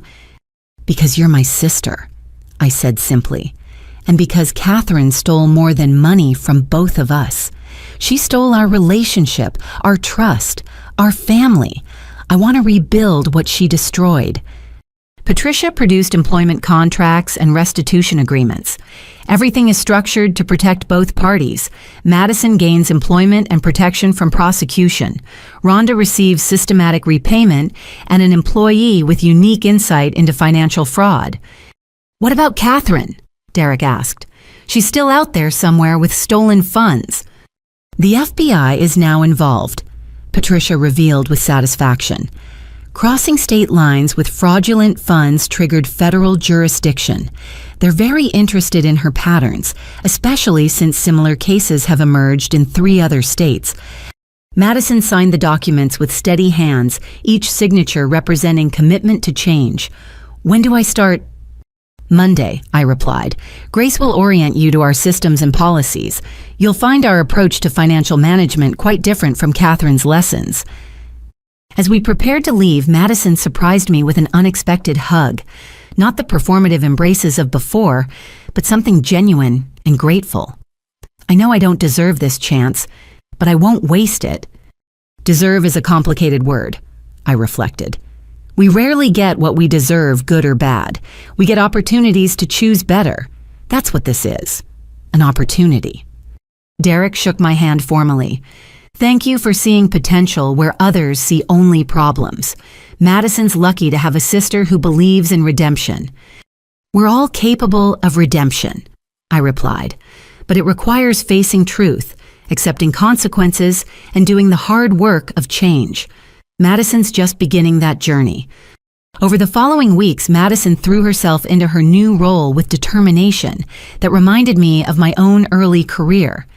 She arrived early, stayed late, and asked questions that showed genuine desire to understand legitimate business. Grace reported her progress with approval. She's meticulous about documentation, catches discrepancies others miss. It's like she's trying to balance every past deception with present accuracy. The irony wasn't lost on me. Madison's experience with fraud made her exceptionally good at detecting it. Her first month, she identified 3 expense report irregularities other staff had missed. Her shame over past actions translated into vigilance against current ones. Derek began joining us for weekly dinners, building new relationships on honest foundations. He spoke about their counseling sessions, the slow work of rebuilding trust after deception. His patience impressed me, his commitment to growth rather than grudges. We're planning a small ceremony next year, he told me one evening. Just family and close friends. No demands for luxury gifts, no pretense about perfect lives. Just 2 people choosing each other despite imperfections. Madison laughed a sound I hadn't heard genuinely in years. Rhonda's gifts taught me something important.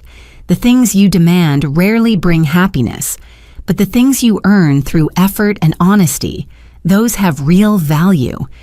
3 months into our new arrangement, Dad called. He sounded older, defeated by Catherine's betrayal, but finding clarity in its aftermath. I failed you both, he admitted. Chose easy comfort over difficult truth. I'm sorry. We all made choices, I replied.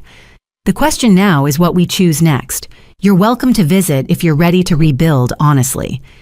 He came the following month, seeing Madison's transformation and my business success with eyes unclouded by Catherine's influence. The 3 of us shared dinner not as the fractured family we'd been, but as adults, choosing connection despite past pain. Your mother would be proud, he said quietly, of both of you. Rhonda for building something real, Madison for having courage to change.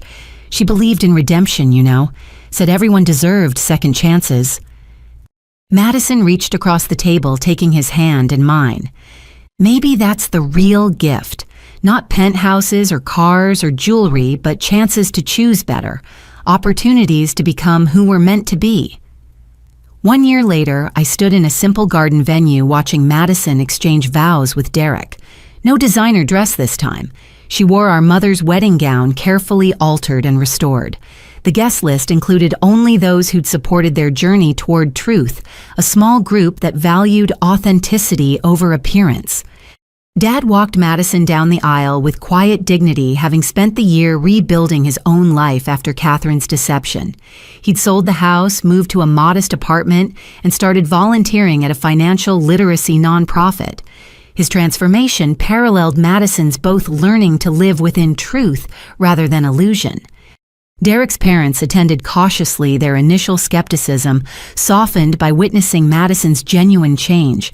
His mother had even helped with wedding preparations, teaching Madison the satisfaction of creating beauty within budget rather than beyond means. As the ceremony began, I thought about the journey from that shocking gift list to this moment. Madison had worked diligently for a year, never missing a garnished payment, slowly reducing her debt while building new skills. Her progress reports showed consistent growth both professionally and personally. "I take you, Derek," Madison said clearly, "not for what you can give me, but for who you are. I promise honesty even when it's difficult, accountability when I stumble, and commitment to building our life on truth rather than pretense." Derek's vows echoed similar themes, acknowledging the work required to rebuild after betrayal. "I choose you, not despite your past, but because of how you faced it. Your courage to change inspires me to be better." When they kissed, the small gathering erupted in genuine celebration. These witnesses had watched Madison's transformation, supporting her through bankruptcy proceedings, therapy sessions, and the daily work of redemption. Their joy reflected investment in real change rather than surface celebration. At the reception in Derek's parents' backyard, Madison pulled me aside. "I have something for you," she said, producing an envelope. "It's not much, but I wanted to mark this moment." Inside was a check for $1,000, beyond her garnished amount. "I've been saving from overtime and side projects. It's extra payment toward what I owe. But more than that, it's a symbol. Every dollar represents a choice to do right instead of taking shortcuts." I accepted the check with unexpected emotion. The amount was insignificant compared to her debt, but the gesture meant everything. "You've learned what Catherine never understood. Real wealth isn't what you take, but what you build." Speaking of Catherine, Madison said quietly, "Did you hear she was arrested in Florida?" Patricia had kept me informed of Catherine's eventual capture. She'd been running similar schemes in retirement communities, preying on elderly victims with the same tactics she'd used on Madison. Federal charges would ensure significant prison time. "She'll face consequences she spent years avoiding," I confirmed. "But tonight isn't about her. It's about what you've built from her destruction." The reception continued with simple joy. Potluck dishes from friends' music, from Derek's colleagues' band decorations Madison had crafted herself.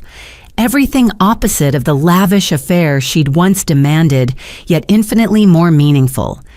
Grace approached during the father-daughter dance, showing me something on her tablet. Madison's latest audit report. She caught a significant error that saved us thousands. I'm recommending her for promotion to junior analyst.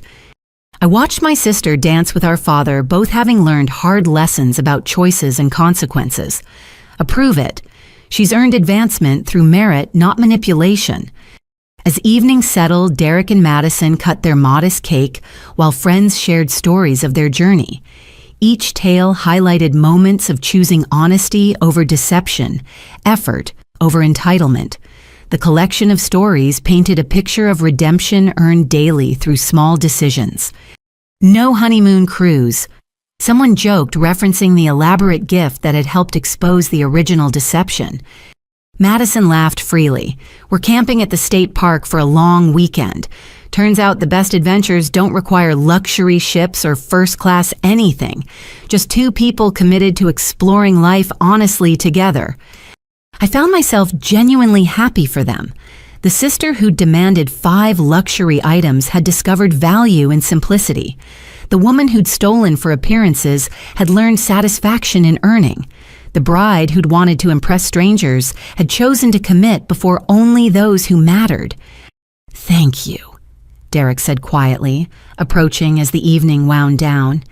"For seeing potential when everyone else saw problems, for creating consequences that taught rather than merely punished. Madison is who she is today because you refused to enable her destruction." "She's who she is because she chose change," I corrected. "I just provided structure. The work was hers daily decisions to be better than before." As guests departed, Madison and I found ourselves alone in the garden, where she'd once sat in a $10,000 dress, mourning her shattered illusions. Now she wore our mother's gown with earned pride, her happiness genuine rather than performed. "I've been thinking about those original gifts," she said. "The penthouse, I couldn't afford the car, I couldn't maintain the jewelry, I had to borrow the cruise. I wasn't ready for the cash that became tax payment. Each one taught me something I needed to learn." "What did you learn?" I asked, curious about her perspective. "That demanding what you haven't earned is theft, whether illegal or not. That maintaining appearances without foundation leads to collapse. That borrowed beauty isn't beautiful if it comes with shame. That future dreams require present responsibility. And that money without integrity is worthless paper." The lessons had taken root deeper than I'd hoped. "And what about family? What did you learn about that?" Madison took my hands, her wedding ring, simple but real. "That love isn't giving someone whatever they demand. Sometimes love says no, sets boundaries, requires accountability. You loved me enough to stop enabling my destruction. That's the most valuable gift you gave." We stood together as sisters, truly reconciled, the ghost of our mother's memory finally at peace. The garden held no bitterness, now only growth from seeds planted in difficult soil. Madison's wedding had happened after all. Not the spectacle she'd originally envisioned, but something infinitely more precious. 5 years after that tumultuous wedding gift list, I sat in my office reviewing quarterly reports when Madison knocked. She entered with confidence earned through consistent accomplishment, her business suit modest but professional. The woman before me bore little resemblance to the entitled sister who demanded luxury. "The Ferguson audit is complete," she announced, placing a comprehensive report on my desk. "I identified systematic overcharging that saved us $90,000 annually. Also, I have a proposal for a new fraud detection protocol based on patterns I've observed." I reviewed her work with pride. Madison had become one of our most valuable employees, her unique understanding of deception making her exceptionally skilled at protecting others from it. Her promotion to senior financial analyst had been earned through merit alone. "Excellent work," I said. "Present your protocol at Monday's meeting. The partners will want to hear this directly from you." Madison beamed, the expression genuine rather than calculated. "There's something else. Derek and I have news. We're pregnant. 12 weeks along, everything healthy." I circled the desk to embrace her properly. "Congratulations. How are you feeling? How's Derek handling impending fatherhood?" "Excited and terrified." She laughed. "We've been saving carefully, living below our means. We can actually afford this baby without debt or schemes. It feels surreal doing things the right way." Through my window, the city stretched endlessly, full of people making choices between easy deception and difficult truth.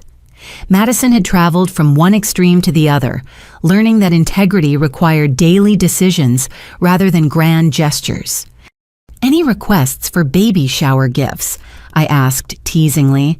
"Perhaps a nursery in a penthouse designer stroller, diamond-encrusted pacifier." Madison laughed freely at the reference to her past demands. Actually, we're asking for contributions to the baby's education fund. Derek and I want our child to understand that real security comes from knowledge and character, not material possessions. The transformation was complete, from demanding luxury to valuing education, from taking shortcuts to building foundations. I thought of our mother who died before seeing what her daughters would become. Her absence had created the void Catherine filled with poison, but ultimately her early lessons had survived. "I've been thinking about Mom lately," Madison said quietly. "How different things might have been if she'd lived, but then I realize her death isn't what sent me off course. My choices did, and my choices brought me back." "With significant help from consequences," I reminded her. "Sometimes hitting bottom is the only way to recognize which way is up." Madison nodded thoughtfully. "I've actually been working with a nonprofit that helps identity theft victims, sharing my story both as perpetrator and victim, helping others recognize the signs. It's my way of balancing the scales beyond just financial restitution." Her journey from taker to giver-destroyer to protector illustrated redemption's possibility when someone genuinely committed to change. The nonprofit work wasn't court-ordered or professionally required. It came from authentic desire to help others avoid her mistakes. "How's Dad?" I asked, knowing Madison visited him regularly. "Good. He's dating someone from his volunteer group, a widow who understands choosing comfort over truth and regretting it. They're taking things slowly, building on honesty. He says Catherine taught him what not to want in a partner." Catherine herself remained in federal prison, her schemes having finally caught up with her. The investigation had revealed victims across multiple states, elderly people and young adults alike, stripped of security by her sophisticated fraud. Her sentence reflected the scope of damage, 15 years with little possibility of early release. "Do you ever visit her?" I asked carefully. Madison shook her head. "She wrote once trying to manipulate me into advocating for leniency. The letter was a masterclass in emotional manipulation, hitting every guilt button she'd installed. I gave it to my therapist instead of responding. Some relationships can't be redeemed." The wisdom in recognizing irredeemable situations marked another aspect of Madison's growth. Not everyone who hurt us deserved endless chances. Some people remained committed to deception despite consequences, and protecting ourselves from them showed strength rather than cruelty. "I should get back," Madison said. "Derek's making dinner tonight. We take turns cooking another small equality that makes our marriage work. No more expecting to be served while giving nothing in return." After she left, I reflected on the unexpected journey from that shocking gift list to this moment of quiet satisfaction. Madison's demands had seemed outrageous then: a penthouse luxury car designer, jewelry world cruise, and cash. Yet in refusing to enable those demands, I'd given her something far more valuable. The penthouse she couldn't maintain had taught her that homes required more than down payments. The car she couldn't afford had shown her that status symbols carried hidden costs. The jewelry she had to borrow had illustrated that beauty meant nothing if it came with shame. The cruise she couldn't take had demonstrated that dreams required present planning. The cash transformed to tax payment had revealed that money without accountability was meaningless. Each rejected luxury had become a lesson in reality. Each consequence had carved away entitlement to reveal capability. Each difficult choice had built strength that easy gifts would have destroyed. The sister who demanded everything had learned to build something, and that made all the difference. Looking at our company's success built on integrity and sustained through honest dealing, I understood that Madison's transformation reflected the same principles. We couldn't demand success. We had to construct it carefully through daily decisions, aligned with truth rather than appearance. My phone buzzed with a text from Madison. "Thank you again for believing in my ability to change. See you Sunday for dinner. I'm cooking. Nothing fancy, just real food for real family." Real food for real family. The phrase captured everything about our journey from artificial demands to authentic connection. No luxury gifts, required just presence and truth and commitment to being better than we were before. The city lights began twinkling as evening approached, each light representing someone making choices between easy and right. Madison had chosen right eventually after exhausting every other option, but she'd chosen and continued choosing, and that made her story one of hope rather than caution. 6 months later, I stood in the hospital room holding my nephew, James William, named for both grandfathers, but carrying none of their baggage. Madison held him with wonder, Derek beside her with protective pride. The baby represented new beginnings untainted by past schemes, a fresh start built on the solid foundation his parents had worked to create. "Want to know something funny?" Madison whispered, adjusting James's tiny hat. Catherine sent another letter, this time asking if I'd put money in her commissary account since she's family and families support each other. The irony was apparently lost on her. "Did you respond?" Derek asked, though his tone suggested he knew the answer. "I donated the equivalent amount to the Identity Theft Victims Fund instead," Madison replied. "Seemed more appropriate than funding someone who refuses to acknowledge their harm." James stirred, making the small sounds that captivated new parents. In his innocence lay potential for any future, but his parents' journey would teach him that character mattered more than possessions, that earning surpassed, taking that truth, built while deception destroyed. "He's perfect," I said, meaning more than just the baby. The whole scene, reformed sister, supportive partner, honest grandparents, authentic relationships, represented perfection earned through imperfection faced. "We're starting his college fund next month," Derek mentioned. "Small monthly amounts we can actually afford. By the time he's 18, he'll have enough for state school without loans. No schemes, no shortcuts, just consistent saving." The contrast with Madison's old approach to money couldn't have been starker. Where once she'd demanded hundreds of thousands in gifts, now she planned decades ahead in $100 increments. The woman who'd stolen for instant gratification now demonstrated patience that would benefit the next generation. "I have something for him," I said, producing an envelope. "Not cash, but something more valuable. It's a letter to be opened on his 18th birthday telling the story of how his mother transformed from someone who took to someone who gives. A reminder that our worst mistakes don't define us if we choose to learn from them." Madison accepted the envelope with tears. "You're ensuring he knows the whole truth, that his mother wasn't perfect but chose to become better. Thank you." As I left the hospital, I thought about the journey from that wedding gift list to this moment. Every demand Madison had made carried seeds of the lessons she needed.